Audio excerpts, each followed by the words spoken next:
Hey, metalsmiths. Let's start with two fundamental lists of terms, the elements of art and the principles of design. So these two lists are especially important if you're an art major. They're short, they're sweet, so I absolutely expect you to know them. Let's start with the elements of art. These are kind of like the ingredients of a recipe. We put them together to get different designs. The elements of art are line, shape, form, color, space, and texture. We'll go over each one in depth. So line is a path of a point moving through space. Line is a mark with greater length than width. Lines can be horizontal, vertical, or diagonal, straight or curved, thick or thin. Okay, so you don't need to write down the definitions since they are pretty self-explanatory, but do try to utilize this language from here on out in my class. Has anyone ever heard of Sol DeWitt? Well, he graduated from Syracuse University back in 1949. He has work in several major museums across the country, including MASMocha, which, by the way, if you haven't been to MASMocha, you're missing out. That's definitely one of my favorite museums in the country. Shape. Shape is a closed line. Shapes can be geometric, like squares and circles, or organic, like freeform or natural shapes. Shapes are flat and can express length and width. So we've got Piet Mondrian and M.C. Escher on the right, Piet Mondrian's on the left. These are two great artists that utilize shapes to create the basis of their works. Form. This is the Bean over in Chicago. It's done by Anish Kapoor. So form is a three-dimensional object, a defined volume of space. Forms could also be categorized as a geometric or organic in nature. So the first three elements of art are essentially one-dimensional, the line, two-dimensional, shape, and three-dimensional form. Colors. Colors come from the three primaries, which are yellow, blue, and red, and black and white. They have three properties: hue, value, and saturation. So hue describes the pure pigment without tint or shade. It's kind of like blue versus teal, which is kind of like a blue-green. Value, which describes the color lightness or darkness. You can think of value as like red versus pink. And then saturation, which is the brightness or dullness of a color, which is kind of like adding or subtracting gray. Space. This is Rachel White-Read's Ghost. She did this one in 1990. The whole thing is plaster with, I think, rebar support on steel frame. Yeah, that seems right. Okay, so space, I should say space/perspective, refers to the area in which art is organized. So perspective is representing a volume of space or a three-dimensional object on a flat surface. Ghost is a cast of Rachel White-Read's White-Read living room. So what you're looking at right now, the cube, is a space that we would otherwise occupy. It's a really beautiful piece. If you can get to see her work, I really encourage you guys to do so. Texture. Okay, so if you want to become more familiar with Black queer artists, start with him. Nick Cave is incredible. These are his sound suits. He's got a whole series of them, each one more fantastic than the next. So we have actual texture or implied texture here. Well, what I mean by this is we can all imagine running our fingers across hundreds of hand-stitched buttons. This is actual texture, but if I were to run my fingers across this picture of hundreds of hand-stitched buttons, all I get is smooth glass. So that's implied texture. Okay, so we just finished with the elements of art. Let's move on to the principles of design. The principles of design are balance, emphasis, movement, pattern, proportion and scale, rhythm, and harmony. The principles of design are simple guidelines used to organize the various elements of art in a composition. So these are kind of like the instructions of the recipe. You may have the ingredients, which would be the elements of art, but that doesn't necessarily mean you know what to do with them. So let's arrange the elements of art, like line, texture, or color, to create something more. We'll start with balance, specifically symmetrical balance. So balance is the distribution of the visual weight of objects, colors, texture, and space. If the design was a scale, you can consider these elements should be balanced to make a design feel stable. In symmetrical balance, the elements used on one side of the design are similar to those on the other.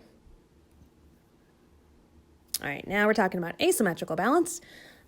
This is a mobile by Alexander Calder. So he has a really, really good series of work where, since they're mobiles, that have to be balanced. So it is very literally balanced, even though it is asymmetrical. So the sides are different, but it still looks and feels balanced. Okay, and then we have radial balance. In radial balance, the elements are arranged around a central point and may be similar. This rose window in the Notre Dame, I think this was done in the early 12th century. Yeah, well, it's in the PowerPoint. Yeah, 12th century. This miraculously survived the fire in Notre Dame last year.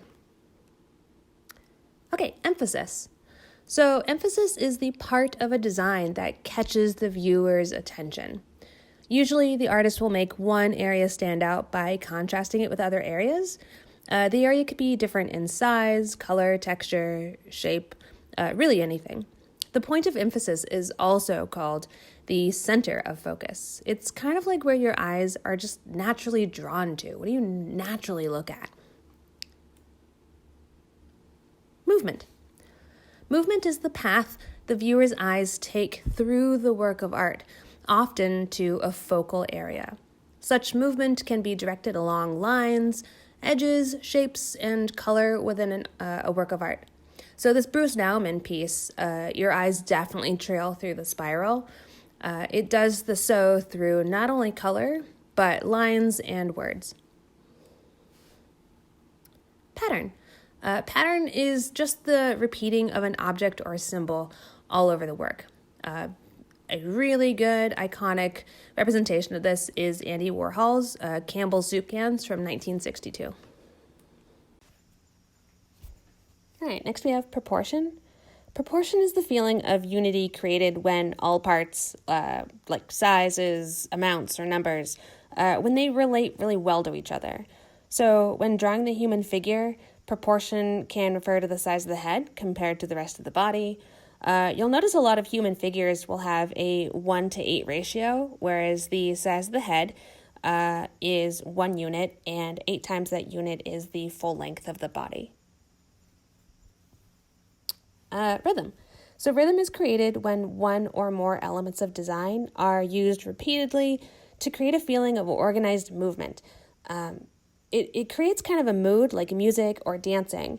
To keep rhythm exciting and active, you've got to have a little bit of variety. So I'll be showing you guys some sound clips, some music clips. The quality is really horrible. Sorry in advance, but I hope it gets my point across.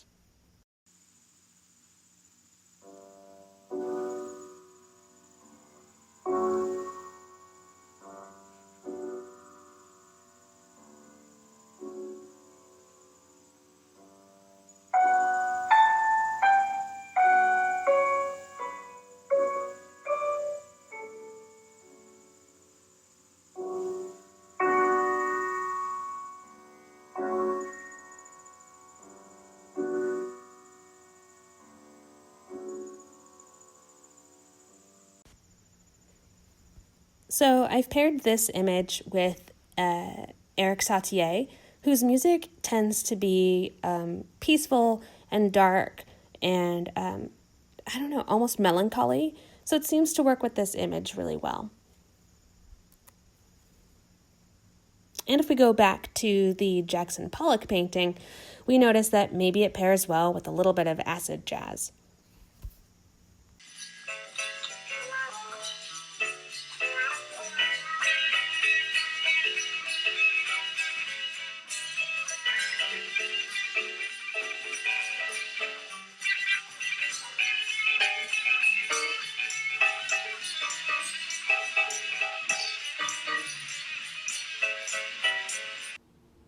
So I know that was a little long, but the music just seemed to fit with the painting, right?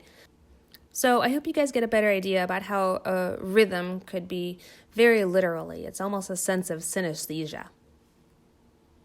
And lastly, we have harmony. Well, I guess you can say harmony is variety and unity put together. So variety and unity creates harmony. Harmony is the use of several elements of design to hold the viewer's attention and to guide the viewer's eye through and around parts of the art. Okay, so there we have it. The elements of art and the principles of design. So again, the elements of art are line, shape, form, color, space, texture. And the principles of design are balance, emphasis, movement, pattern, proportion and scale, rhythm, and harmony. All right, guys, see you next video.